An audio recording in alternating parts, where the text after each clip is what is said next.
ഇന്ന് മെയ് 4 കേരളം ആര് ഭരിക്കും? ഞാനും രാവിലെ തന്നെ കുറച്ചു നേരം ടിവിയുടെ മുന്നിൽ അങ്ങനെ ഇരുന്നു.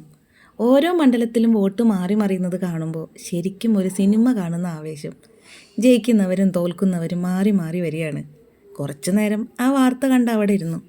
പക്ഷേ അങ്ങനെ എത്ര നേരം ഇരിക്കും?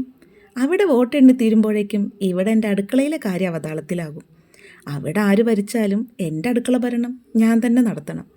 അതുകൊണ്ട് റിസൾട്ടൊക്കെ നമുക്കറിയാം. അതിനു മുമ്പ് ഞാൻ ബ്രേക്ക്ഫാസ്റ്റ് ഉണ്ടാക്കട്ടെ.